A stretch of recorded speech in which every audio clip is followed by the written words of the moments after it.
ایک دفعہ تین دوست ایک شہر کے شور میں چھپی ایک خوفناک داستان سنتے جا رہے تھے۔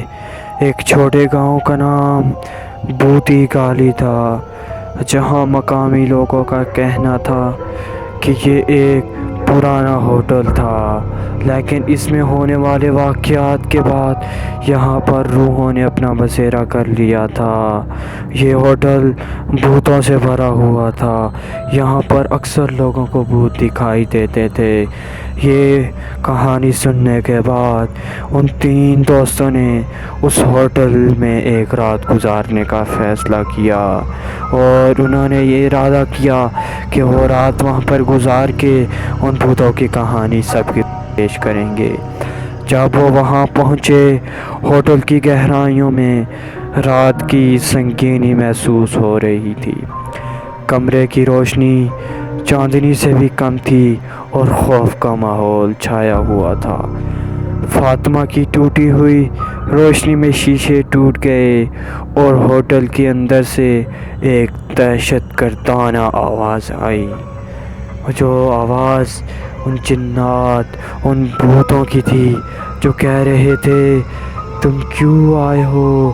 تمہیں یہاں نہیں آنا چاہیے تھا۔ تینوں دوست گھبرا گئے، مگر وہاں رات بترتیب گزرتی گئی اور عجیب و غریب واقعات میں اضافہ ہوتا گیا۔ وہ لوگ بہت گھبرائے ہوئے تھے، لیکن دروازے زور زور سے بند ہو جاتے، خلائی گلیوں میں سے ہلچل ہوتی اور خالد کے بالکل پاؤں میں ٹھنڈی ہوائیں گزرنا شروع ہو جاتی۔ لیکن ان دوستوں نے چمکتی ہوئی لائٹ میں جمع ہو کر انہوں نے سوچا کہ یہاں پر اس ہوٹل کی ڈائری کو ڈھونڈا جائے، جس میں اس ہوٹل کے تمام معاملات درج تھے۔ اس ہوٹل کے گزشتہ حوالے کے براہ راست ظاہر کرتی تھی یہ ڈائری۔ ڈائری کا حقائقی حصہ محبت بھرے تعلقات اور ایک دردناک واقعہ بھی موجود ہے۔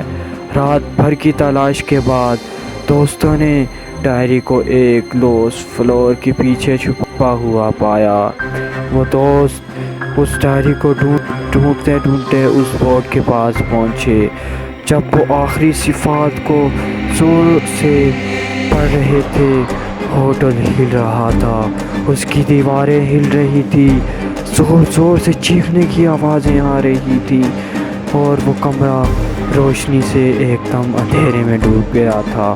تینوں دوستوں نے آخر کار اس ڈائری کو پڑھنا شروع کیا، اور ڈائری کے آخری الفاظ پڑھے تو آسمان سے ایک بجلی گری، جس نے اس ہوٹل کو اپنی لپیٹ میں لے لیا، اور تمام جنات و بھوت وہاں سے غائب ہو گئے۔